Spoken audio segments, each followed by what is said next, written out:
আলাইকুম রহমতুল্লাহ বারাকাতু।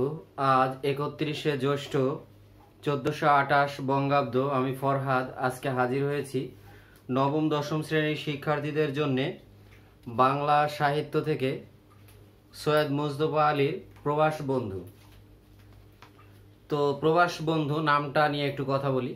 প্রবাস বন্ধু আজকে উপস্থাপন করব এটির প্রথম পর্ব। এটি হলো একটি ভ্রমণ কাহিনী। লেখক আফগানিস্তানে থাকাকালীন ওইখানের জীবন বৃত্তান্ত নিয়ে লিখেছেন। আর এই সৈয়দ মুজতবা আলী জন্মগ্রহণ করেন আসলে আসামের করিমগঞ্জে 1904 সালে। 1904 সাল নিয়ে কথা বলি, তারপরে বলি। আর তার পিতার নাম সিকান্দার আলী। এখন সৈয়দ মুজতবা আলী, বাবা সিকান্দার আলী। 4 সাল হলো 1904 সালে জন্মগ্রহণ করেন আরও একজন অন্নদা শঙ্কর রায়, কিন্তু অন্নদা শঙ্কর রায় মৃত্যুবরণ করেন 2002 সালে। আর সৈয়দ মুজতবা আলী মৃত্যুবরণ করেন 1974 সালে। আর একজন আছে পাবলো নেরুদা। পাবলো নেরুদাকে আমরা জানি, তিনি মৃত্যুবরণ করেন 1973 সালে। তারপরে চলে যাই, সৈয়দ মুজতবা আলী আসলে খুব বিখ্যাত একজন মানুষ। আমরা তাকে রম্য রচয়িতা বলি, কিন্তু রম্য রচয়িতা শুধু নন, তার কর্মজীবন আসলে বিখ্যাত। আল আজহার বিশ্ববিদ্যালয়েও তিনি অধ্যাপনা করেন, তারপরে মহীশূরের বরোদা কলেজে অধ্যাপনা করেন। মানে এরকম বিখ্যাত বড় বড় দেশে তিনি অধ্যাপনা করেন। তার মানে তার শিক্ষা জীবন অতীব গুরুত্বপূর্ণ ছিল। তার দেশ বিদেশে যে কাব্যগ্রন্থ আছে, কাব্যগ্রন্থ না, তার দেশ বিদেশে যে গ্রন্থটি আছে এটি হলো বিখ্যাত। আরও আছে চাচা কাহিনী, ময়ূরকণ্ঠী, তারপরে শবনম ইত্যাদি। তো আমরা পাঠে চলে যাই। লেখক জীবনী নিয়ে আলাদা ক্লাস তৈরি করব, সেখানে অনেক কিছুই দেখাবো। তবে সৈয়দ মুজতবা আলী সিলেটের লোক, সিলেটের মৌলভীবাজার জেলা তার পৈতৃক নিবাস। বাসা পেলুম কাবুল থেকে 2.5 মাইল দূরে খাজামোল্লা গ্রামে। এই 2.5 মাইল দূর, কাবুল হলো আফগানিস্তানের রাজধানী, এ থেকে 2.5 মাইল দূরে খাজামোল্লা গ্রাম। কোন গ্রামে? খাজামোল্লা গ্রাম। অনেক সময় বহু নির্বাচনী থাকে। বাসার সঙ্গে সঙ্গে চাকরও পেলুম। অধ্যক্ষ, এটা ঠিক উচ্চারণ হবে অধ্যক্ষ। অধ্যক্ষ জিরার যাতে ফরাসি, ফ্রান্সের অধিবাসীদেরকে বলা হয় ফরাসি। কাজেই কায়দা মাফিক আলাপ করিয়ে দিয়ে বললেন, এর নাম আব্দুর রহমান, আপনার সব কাজ করে দেবে, জুতা পুরুষ থেকে খুন খারাপি। অর্থাৎ তিনি হরফন মৌলা বা সকল কাজের কাজী। জিরার সাহেব কাজের লোক, অর্থাৎ সমস্ত দিন কোনো না কোনো মন্ত্রীর দপ্তরে ঝগড়া বচসা করে কাটান। কাবুলে এরই নাম কাজ। ওরভোয়া বিকেলে দেখা হবে বলে চলে গেলেন। তাহলে ওরভোয়া বলতে দপ্তর, মানে এটা ফার্সি শব্দ দফতর থেকে আসছে, অর্থ হলো প্রধান কার্যালয়। আর বচসা, বচস যোগ আ, অর্থাৎ কথা কাটাকাটি। আর ওরভোয়া মানে হলো বিকেলে দেখা হবে।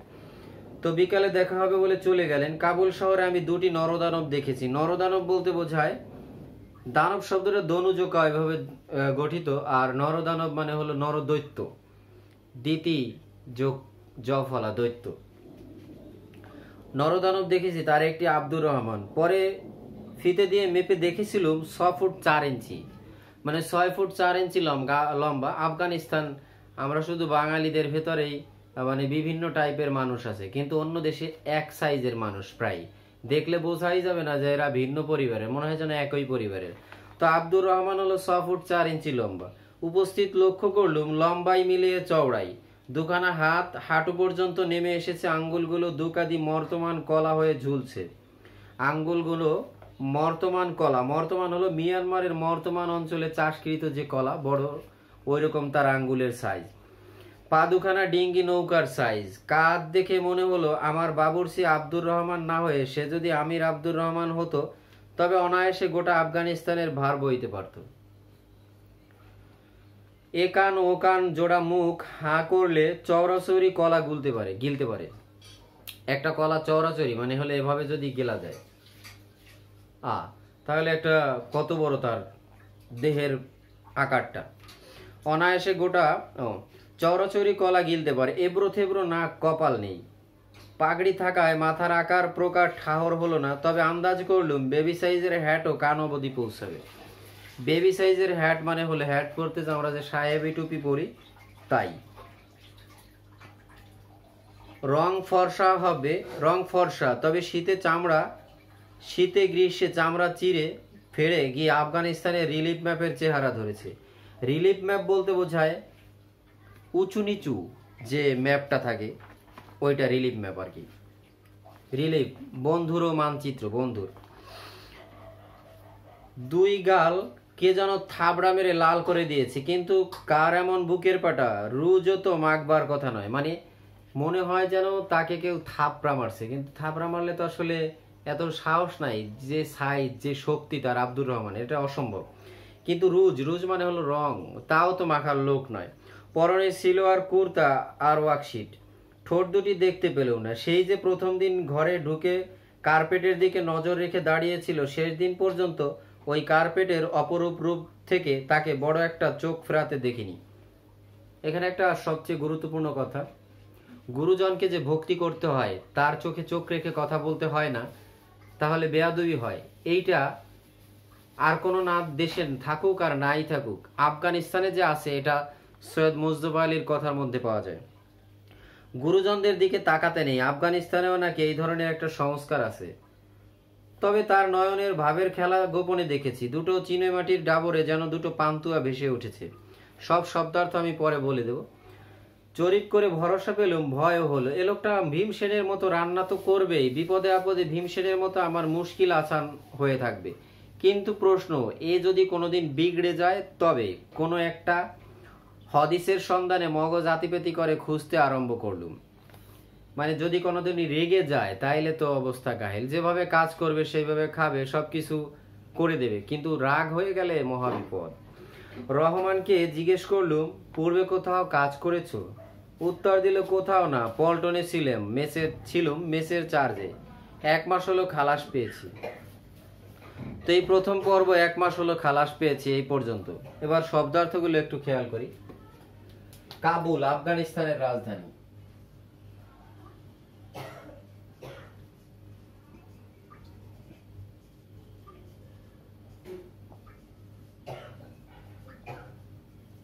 আফগানিস্তানের রাজধানী। ফরাসি, ইংরেজিতে বলে ফ্রান্সের অধিবাসী, ফ্রান্সিজ।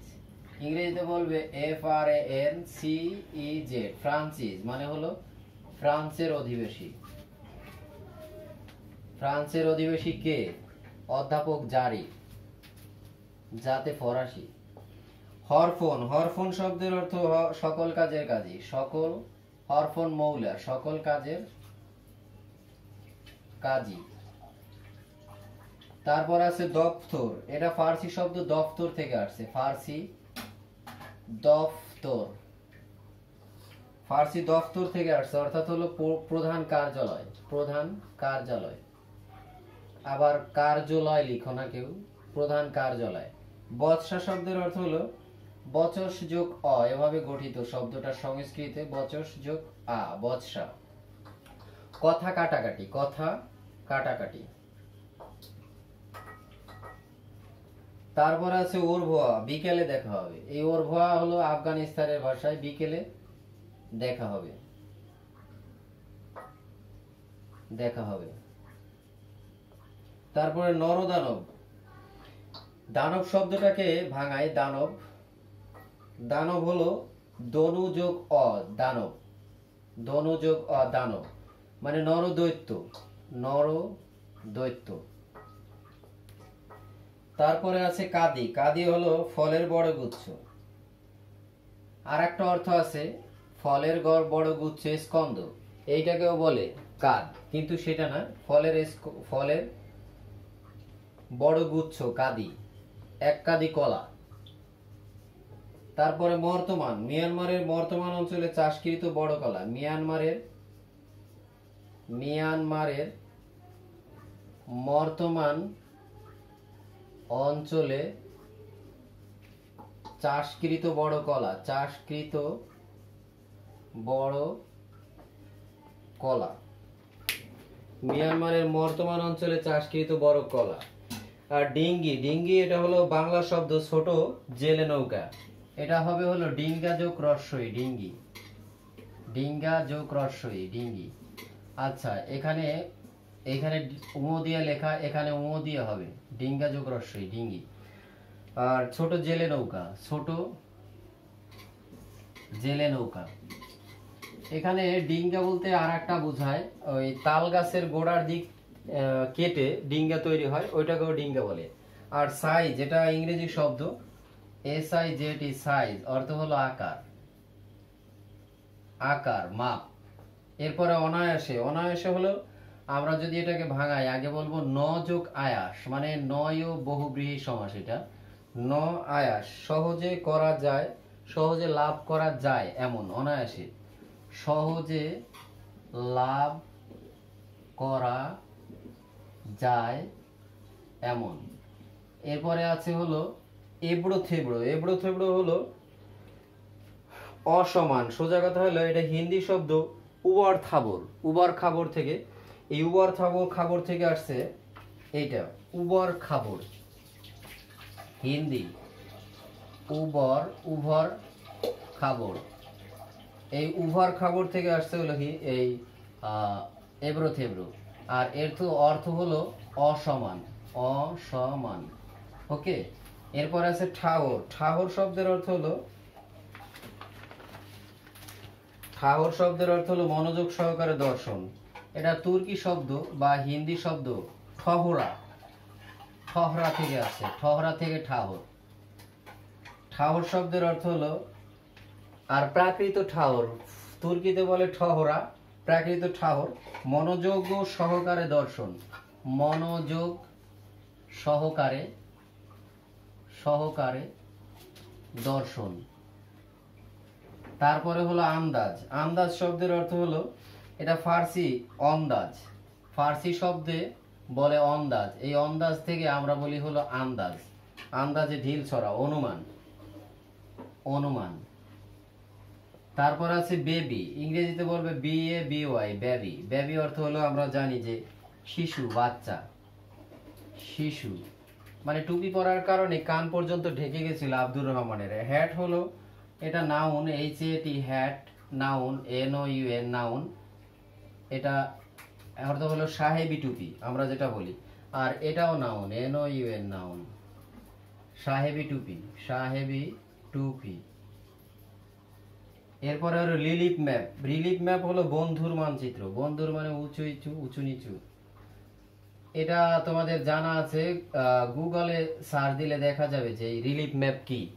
তারপরে রুজ। রুজ অর্থ হলো ইংরেজি শব্দ, এটা হলো ROUGE, রুজ। রুজ গাল রাঙানোর প্রসাধনী, গাল রাঙানোর, এটাকে বলে রুজ, প্রসাধনী। ওই আফগানিস্তানে এটা ব্যবহার করে গাল রাঙানোর জন্য। তো আর কটা শব্দ অর্থ আছে, এই পাশের গুলি একটু মুছে ফেলছি।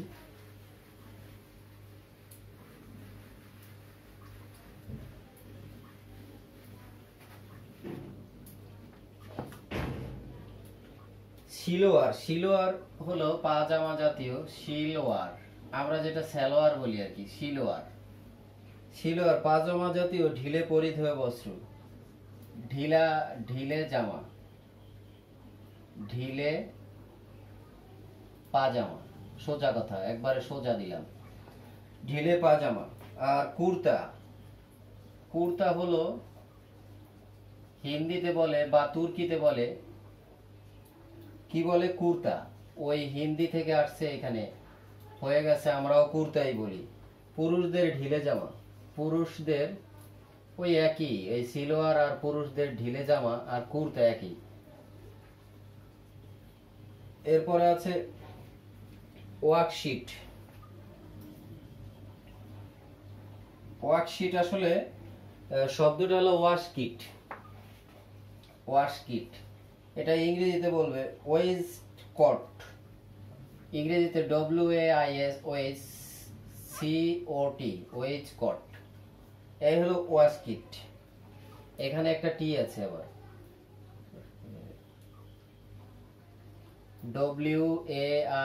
WAISTCOAST, coat. এই হলো ওয়ার্কশিট। বিলাত। বিলাতি কাঠ ছাটে তৈরি এক প্রকারের জামা, সোজা কথা ছোট করে বিলাতি জামা, বিলাতি জামা, ওয়াশ কিট, ওয়েস্ট কোট। আমরা যদি বলি যে ওয়েস্ট, আর হলো carpet, C A R P A T, carpet. ইংরেজিতে বলবো C A R car P E T, carpet. Carpet অর্থ হলো গালিচা, গয়াকার লয়রসি চয়াকার, গালিচা। তো শব্দার্থ এই পর্যন্ত। পরবর্তী পর্ব, দ্বিতীয় পর্ব নিয়ে আবার দেখা হবে। তো এখানে মূল কথা হলো যেটা প্রকাশ পেয়েছে প্রবন্ধে, এতটুকু যেটুকু পাঠ করছি সেটুকুর ভিতরে বলি, গুরুজনের দিকে তাকানো যাবে না, সব ধরনের কাজ করে দেবে, বেতন দিয়ে কর্মচারী হোক কিন্তু তার কথা শুনবে, তার দিকে তাকাবে না, কারণ কেননা তিনি গুরুজন, তার সব কাজ করে দেবে, রাত হোক দিন হোক। এখানে মূলত আফগানিস্তানিদের ভদ্রতাটা খুব ভালো উঠে এসেছে। তো আজকে এ পর্যন্ত, আল্লাহ হাফেজ।